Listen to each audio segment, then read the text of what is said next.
My name is Emily Harper, and at 21, I thought I was weaving a fairy tale, a fiancé who held my heart, a family bound by love, and a future that shimmered like the diamond on my ring. But in one devastating night, orchestrated by my sister Nicky and her venomous ally Vanessa, my world was set ablaze, leaving me homeless, heartbroken, and alone. Beneath the surface of their betrayal lay a darker secret, a family truth buried for decades, that would unravel everything I thought I knew. This is the story of how I was cast into the shadows, uncovered a web of lies, delivered a reckoning that shook Willow Creek to its core, and emerged as the architect of my own destiny. A tapestry of childhood. I grew up in Willow Creek, postcard perfect town in upstate New York where maple trees blazed red in autumn, and the air carried the scent of pine, fresh baked bread, and summer rain. My childhood was a kaleidoscope of joy, catching fireflies in mason jars, sledding down Willow Hill with my best friend Ethan Caldwell, and sneaking cookies from his mother's kitchen, our laughter echoing through the cul-de-sac. Ethan lived next door. Our backyard, separated by a weathered wooden fence, would climb for secret adventures, building forts, whispering dreams under the stars, plotting our futures as astronauts or pirates. Our families were inseparable. My parents, Ellen and Robert Harper, and Ethan's parents, Tom and Laura Caldwell, were bonded by decades of shared barbecues, holiday feasts, and late-night confidences over glasses of homemade Merlot. In Willow Creek, we were the Harpers and Caldwells, a dynasty of love, loyalty, and small-town legend. Ethan was my everything. With his tousled chestnut hair, emerald green eyes that held galaxies of warmth, and a laugh that could banish any storm, he was my safe harbor. We met in preschool, when he slid his box of crayons across the table after I'd spilled mine, his shy smile sealing our bond. By high school, our friendship had blossomed into a love that felt fated. Our first kiss, at 16, under the ancient oak tree in my backyard, during a summer thunderstorm, was electric rain soaking our clothes, his lips warm against mine, the world fading to nothing but us. When we started dating, our families threw a week-long celebration, toasting our young love with sparkling cider and dreams of forever. The town called us the golden couple, and I believed it with every fiber of my being. I wasn't alone in my family. I had two older sisters, Sarah, 25, the warm, nurturing one who'd braid my hair, read me fairy tales, and wipe my tears, and Nicky, 23, the middle child, a tempest in human form. Nicky was an enigma, cold, calculating, with eyes that could pierce steel and a smile that never reached them. She kept everyone at arm's length, her heart locked behind walls of ice. But Ethan, with his boundless empathy, broke through. Nicky had spiraled in her teens, battling drug addiction, pills, then cocaine, and racking up arrests for shoplifting, vandalism, and a stint in juvenile detention. Ethan was her lifeline, driving her to rehab, listening to her late-night confessions, calling her sis with a grin. She'd say he was the brother she never had, and I thought it was a gift, his ability to reach her. I was wrong. There was another figure in our orbit, Vanessa Kane, Nicky's best friend since middle school. Vanessa was a chameleon, charming one moment, vicious the next, with a cascade of blonde hair, piercing blue eyes, and a laugh that could cut glass. She was Nicky's shadow, always at her side, fueling her worst impulses. Vanessa had a reputation in Willow Creek as a social climber, always angling for influence through gossip, flirtation, or manipulation. She'd dated half the town's eligible bachelors, leaving a trail of broken hearts and whispered scandals. She thrived on chaos, and Nicky was her perfect partner. I never trusted Vanessa, her smiles too sharp, her compliments too calculated, but Nicky adored her, and Ethan, ever the peacemaker, tolerated her for Nicky's sake. I should have seen the danger in their alliance, the way their eyes gleamed when they whispered together, plotting in the shadows, the proposal that wove our dreams. At 21, Ethan proposed. It was a crisp October evening, the air thick with the scent of apples and wood smoke. He'd lured me to our oak tree, now draped in fairy lights that twinkled like a constellation. A picnic blanket was spread beneath, adorned with my favorite treats: strawberries, chocolate truffles, a bottle of sparkling grape juice chilled in a silver bucket. A violinist, hidden in the shadows, played softly, the notes weaving through the night. Ethan got down on one knee, his hands trembling as he held a gold ring with a single, flawless diamond that caught the light like a tiny sun. "Emily Harper," he said, his voice thick with emotion, "you're my home, my heart, my entire world. Will you marry me?" I said yes before he finished, tears streaming down my face as our families erupted in cheers from the porch. My parents hugged Tom and Laura, their laughter echoing through the night. Sarah snapped photos, squealing with joy, while Nicky stood at the edge of the crowd, her smile tight, her eyes unreadable. Vanessa was there too, clapping politely, but I caught a flicker of something dark in her gaze, envy, perhaps, or something colder. I brushed it off, lost in the moment. We planned a spring wedding, peonies, a string quartet, vows under that same oak tree. Ethan was my rock, especially when my mother's criticism cut deep. Ellen Harper was a woman of exacting standards, always nitpicking my weight, my clothes, my choices. When I gained a few pounds after college stress eating, she sneered, "Ethan's too good for you now. He'll leave you for someone thinner." Ethan overheard, his face darkening. He stepped between us, his voice low but fierce. "I love Emily for her soul, not her size. She's the most beautiful woman I've ever seen, and I'd choose her 1,000 times over." My heart swelled. This was the man I'd build my life with. Our engagement was a dream: dress fittings, cake tastings, plans for a future with a cozy house, kids, and a golden retriever named Maximum 6 months in. I thought nothing could touch us. Then came the night that unraveled everything, the night of serpents and shadows. Nicky and I were never close. I loved her because she was my sister, but I didn't like her. She was all sharp edges and hidden motives, her affection doled out like rare coins. So when she suggested we go clubbing together, I was stunned. "I've been a terrible sister, Em," she said, her voice softer than I'd ever heard, her eyes almost warm. "I want us to have a night just for us. Let's make memories." Vanessa was there when she said it, lounging on Nicky's bed, her smile too bright, her eyes too knowing. "It'll be epic," Vanessa chimed in, her voice syrupy. "You deserve a girls' night, Emily." I hesitated. Clubbing wasn't my scene, all noise and sweat, but I wanted to believe Nicky was reaching out. Against my better judgment, I agreed, hoping for a bridge between us. That night, I slipped into a sparkly black dress that hugged my curves, my hair cascading in soft waves. I felt a flicker of excitement, imagining a new chapter with Nicky. The club, neon pulse, was a sensory assault: pounding bass, strobe lights slicing through the dark, bodies pressed too close. Vanessa led the charge, her blonde hair glowing under the neon, while Nicky prowled beside her, their laughter sharp and conspiratorial. I clutched a mojito, feeling out of place, but after a few drinks, I loosened up, laughing as we danced under the flashing lights. For a moment, we were sisters, not strangers, spinning in a world of glitter and sound. Then Nicky's gaze locked onto a guy across the room, tall, chiseled, with a smirk that screamed trouble. "I'm gonna climb that man like a tree," she whispered to Vanessa, her voice dripping with mischief. Vanessa giggled, nudging her forward. Nicky sauntered over, hips swaying, her confidence magnetic.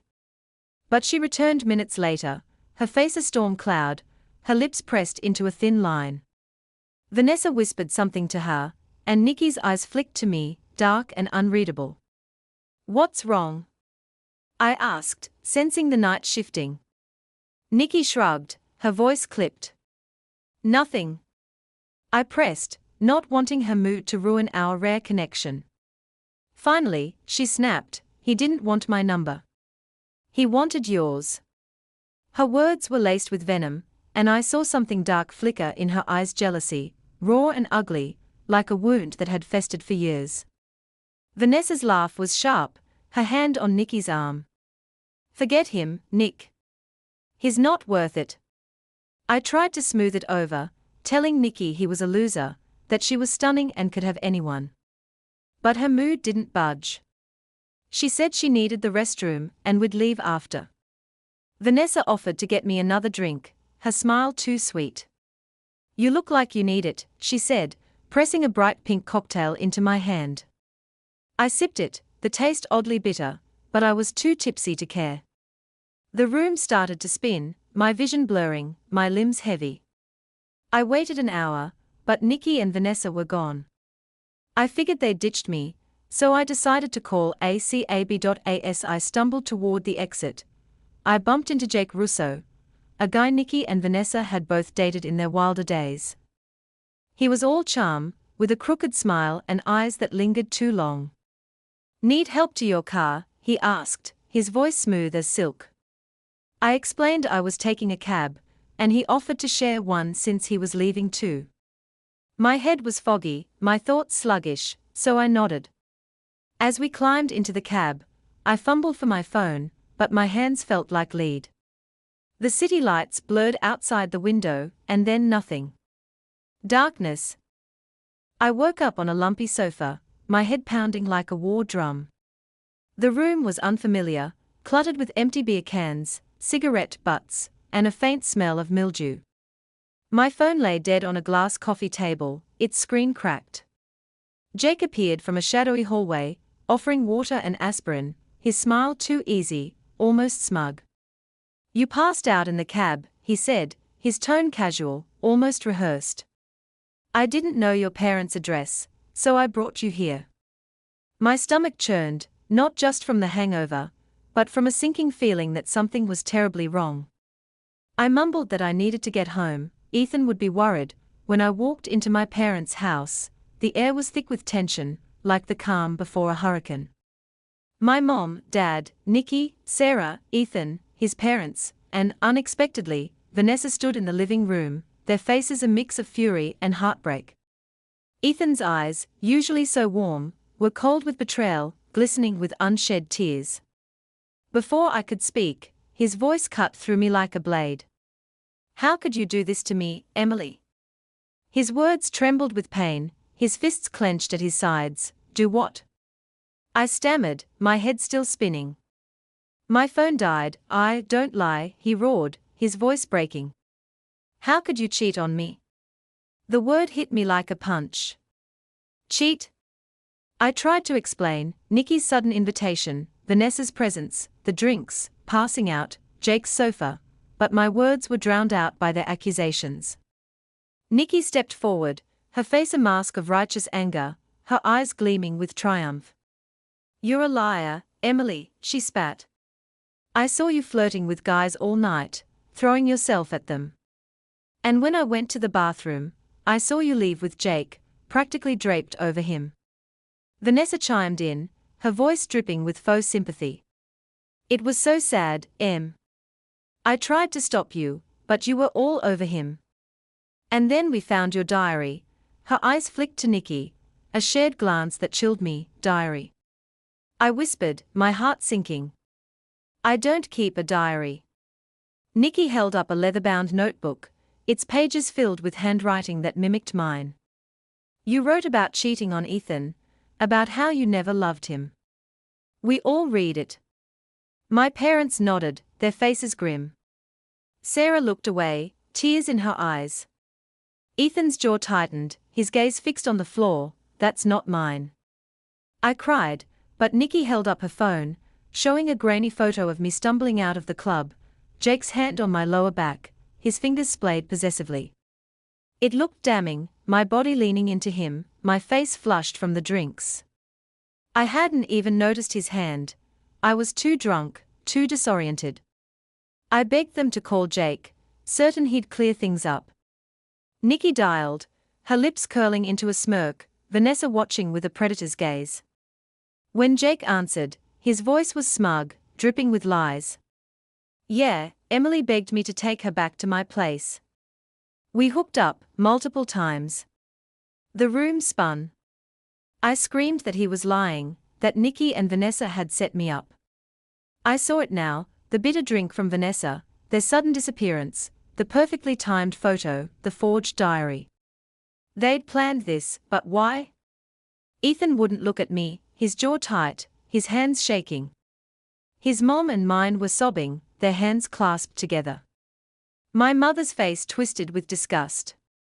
"You're a disgrace," she hissed, then slapped me so hard my cheek burned. The sound echoed in the silent room, a gunshot sealing my fate. "Get out," she said. Ethan stormed out, his engagement ring still on my finger like a cruel reminder. Vanessa's smile was subtle but unmistakable, a viper savoring her strike. Within hours, I was homeless, my belongings tossed onto the lawn like garbage, my clothes, books, and childhood mementos scattered in the mud. My calls to Ethan went unanswered, my texts to Sarah, to my parents, were ignored.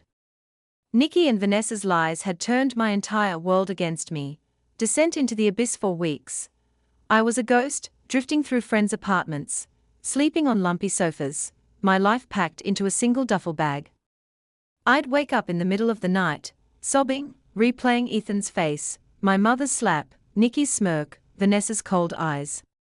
I tried to explain myself, sending desperate voicemails and texts, but they were met with silence or venom. My mother sent one final message: "You're no daughter of mine. Don't come back. Your diary told us everything." The words cut deeper than any knife. Christmas came, and I thought maybe my family would soften.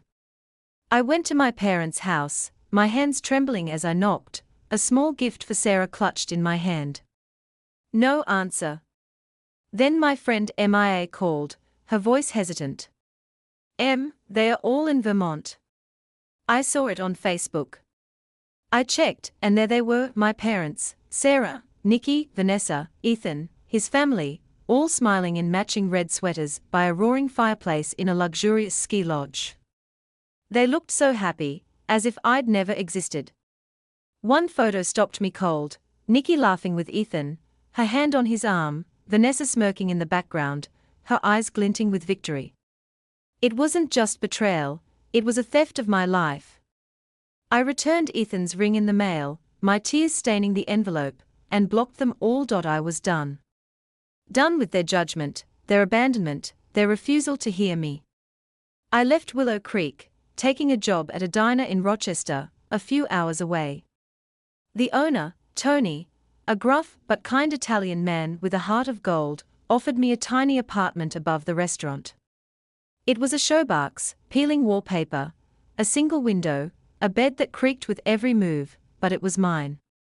I worked grueling 12-hour shifts, scrubbing tables, pouring coffee, and smiling through my pain.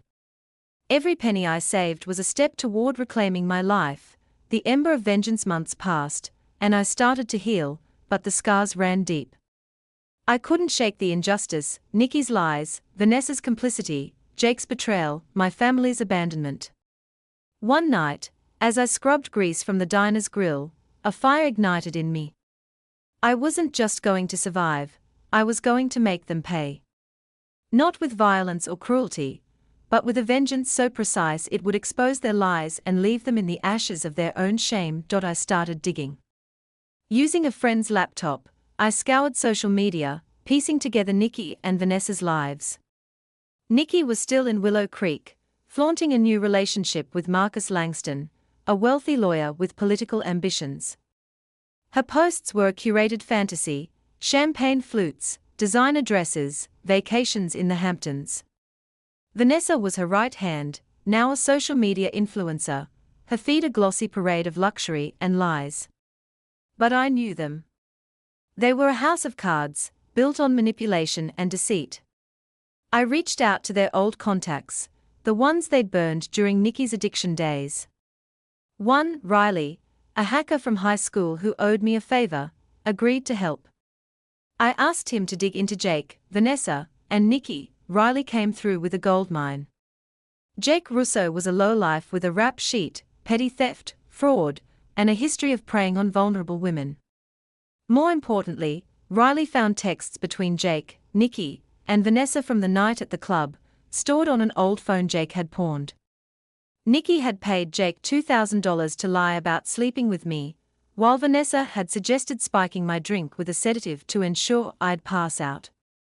The texts were chilling. "Make it convincing," Nicky wrote. I want her out of Ethan's life for good. Vanessa added, the diary was my idea. I'll plant it in her room. She'll never recover. Another text from Nicky read, she's always been the favorite. It's our turn now. My blood boiled, but I stayed calm. This was my weapon, then came the bombshell. Riley uncovered a sealed court document from Nicky's juvenile records, hidden in a county archive. Nicky wasn't my biological sister. She was adopted, taken in by my parents as an infant after my mother's sister, a troubled woman who died of an overdose, left her behind. My parents had kept it secret, raising Nicky as their own, but she'd found out at 15, during a heated argument with my mother. The revelation had fueled her resentment, her belief that she was less loved, less wanted. It explained her obsession with me, her need to tear me down, to take my place as the perfect daughter. Vanessa, it turned out, had known the secret and used it to manipulate Nicky, fanning her insecurities into a blaze of hatred. I learned Nicky was planning a lavish wedding to Marcus, set for the following summer, at the Langston estate, Willow Creek's grandest venue.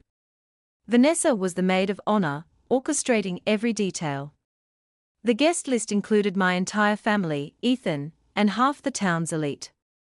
It was the perfect stage for my revenge. But their scheme went deeper. Nicky and Vanessa had been siphoning money from my parents' savings, claiming it was for wedding expenses, and Vanessa had blackmailed a former rehab counselor to keep Nicky's past quiet. They'd also been running a side hustle, selling fake designer goods online, using the profits to fund their lavish lifestyles. Vanessa had flirted with Ethan behind my back, planting seeds of doubt about my loyalty even before the club incident.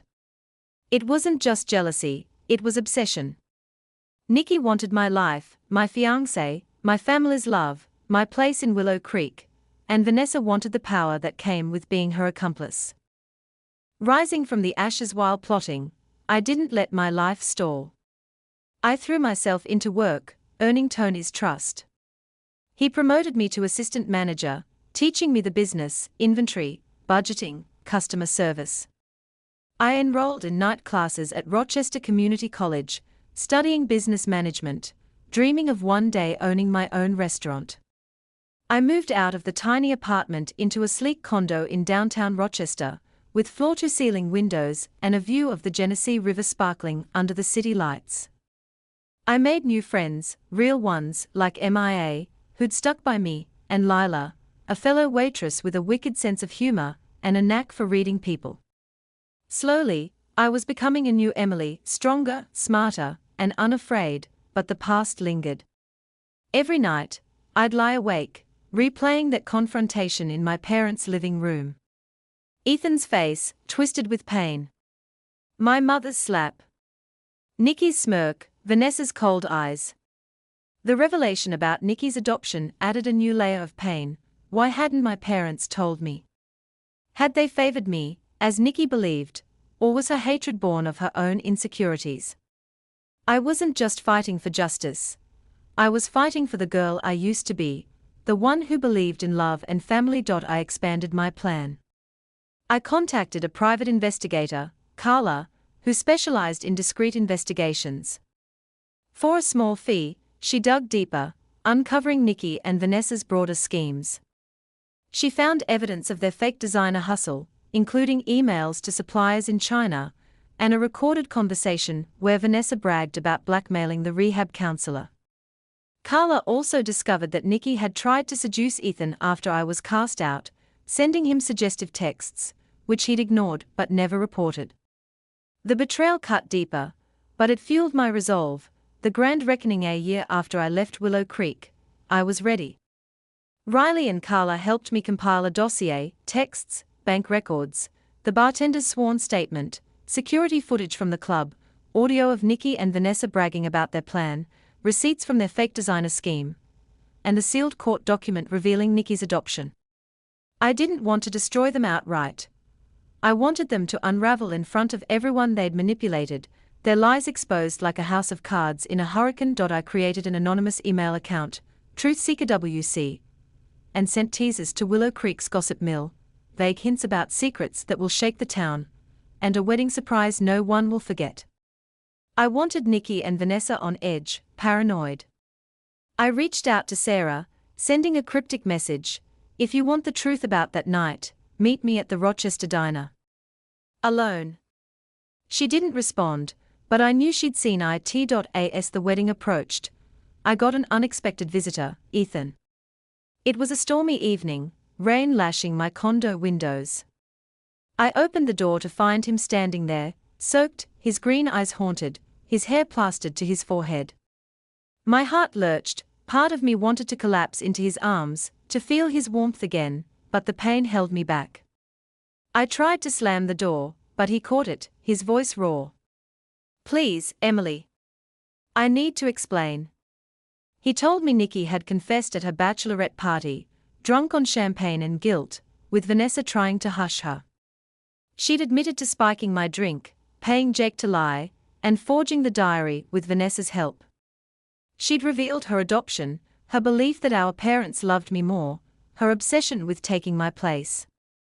Vanessa had fueled her hatred, suggesting ways to ruin me. Ethan said my family was devastated, trying to reach me. MIA had told him where I was. I stood there, numb. Their betrayal wasn't a surprise, but the adoption secret and Nicky's attempt to seduce Ethan were fresh wounds. Ethan begged for forgiveness, his voice breaking. "I should have listened, Em. I was manipulated, but that's no excuse. I failed you. I'll do anything to make this right." I told him I needed time. He left, and I spent the night wrestling with rage, love, and the weight of my plan. The wedding was at the Langston estate, a sprawling mansion with chandeliers, marble floors, and rose gardens that screamed old money. I wasn't invited, but I didn't need an invitation. With Riley's help, I'd hacked into the venue's AV system, ensuring my dossier would play at the perfect moment. I enlisted Lila, who had a cousin in catering, to get me in as a server. I dressed in a sleek red gown, hidden under a caterer's uniform, my hair tucked under a cap. My heart pounded as I slipped into the reception, blending into the sea of guests, my parents, Sarah, Ethan, all laughing and toasting Nicky's new life. She looked radiant in her lace gown, Marcus beaming beside her, Vanessa in a shimmering green dress, her eyes scanning the room like a hawk. But I saw the cracks, Nicky's nervous glances, Vanessa's forced smile. They sensed something was coming. During the toasts, I signaled Riley from a hidden corner. The lights dimmed, and the massive screen behind the head table flickered to life. Gasps filled the room as Nicky and Vanessa's texts appeared, each one timestamped and undeniable. "Make sure Emily looks guilty," Nicky wrote. "I want her out of Ethan's life." Vanessa replied, "The diary was my idea. I'll plant it in her room. She'll never recover." Then came the bank records, the bartender's statement, the security footage showing Vanessa handing Nicky the pill, Nicky slipping it into my drink, their faces cold and calculated. The audio played next, Nicky and Vanessa's voices, slurred and gleeful, bragging to a friend, "We finally got rid of her. Ethan's ours now, and Marcus will never know." Finally, the adoption document appeared, with a note from me, "Nicky, you were loved as our sister." Why wasn't that enough? The room fell silent, a collective intake of breath. Nicky tried to laugh it off, her voice shrill. "It's a prank. Someone's trying to ruin my day." Vanessa backed her up, her tone panicked. "This is fake. Someone's jealous." But their eyes darted to Marcus, who was staring at them like they were strangers. My parents looked like they'd been punched, their faces pale, my mother's hand trembling as she clutched my father's arm. Ethan's gaze found mine across the room, his expression a mix of shock and guilt. I stepped forward, shedding my caterer's uniform, my red gown catching the light like a flame. The room turned to me, whispers rippling through the crowd. "You destroyed my life, Nicky," I said, my voice steady but laced with 2 years of pain. "You and Vanessa drugged me, paid Jake to lie, forged a diary to frame me. You stole money from our parents, blackmailed people to hide your past, and sold lies to fund your pathetic lives. And you, Nicky, knew you were adopted and used it to justify your hatred. You were our sister, loved and wanted, but you chose to burn it all down. Nicky lunged at me, screaming, her face twisted with rage. You've always been the perfect one. I was never enough. Vanessa grabbed her arm, hissing, "Shut up, Nicky." But I wasn't done. I stepped closer, my voice low and fierce. You wanted my life, Nicky, but you couldn't have it. And you, Vanessa, you're just a parasite, feeding off her pain. You both thought you could break me, but here I am, stronger than ever. The crowd parted as I walked toward them, my eyes locked on theirs. Nicky sobbed, her makeup streaking, but her rage flared. You don't know what it's like, she screamed. To be the outsider, the one they pitted. Vanessa tried to slip away, but Lila blocked her path, her eyes fierce. Not so fast, Lila said. Marcus stormed out, muttering about lawyers and annulment. My mother collapsed into a chair, sobbing, my father's arm around her. Sarah ran to me, tears streaming down her face. I'm so sorry, Em, she whispered. I should have believed you. Ethan pushed through the crowd, his eyes locked on mine, filled with regret and awe. Emily, he said, his voice breaking, but I held up a hand, not ready to hear him yet. The crowd erupted, guests whispering, some shouting, others filming on their phones. Nicky's facade crumbled, her sobs echoing as she realized her world was collapsing. Vanessa's mask slipped, her face pale, her eyes darting for an escape. I turned and walked out, head high, leaving them to face the wreckage of their lies. The aftermath and triumph in the weeks that followed, Willow Creek buzzed with the scandal. Nicky's marriage was annulled within days, Marcus wanted no part of her. Vanessa's influencer career tanked as sponsors dropped her lies exposed. They left town, their reputations in tatters, shunned by the community they'd once ruled. I didn't gloat, their downfall was enough. My family reached out, one by one. Sarah was first, meeting me at the Rochester diner, her apology raw and heartfelt. I should have believed you, Em, she said, tears streaming down her face. I didn't know about the adoption. I should have seen through them. My parents came next, their guilt palpable. They'd kept Nicky's adoption secret to protect her, but it had backfired, fueling her resentment. They begged for a chance to make it right. I agreed to slow, cautious steps, coffee dates, phone calls, no promises of forgiveness. Ethan was different. He showed up at my condo with a box of my old things, photos, letters, a locket he'd given me at 16, engraved with our initials. I never stopped loving you, he said, his voice breaking. I was manipulated, but that's no excuse. I failed you, Emily. I'll spend my life making it up to you if you'll let me.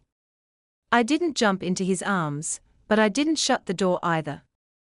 We started over dates at quiet cafes, long walks by the river, couples therapy to heal the wounds. It wasn't easy, but love, I learned, is a choice, not just a feeling. I used the momentum of my victory to fuel my dreams. With Tony's blessing, I opened my own bistro, Harper's Haven, in downtown Rochester.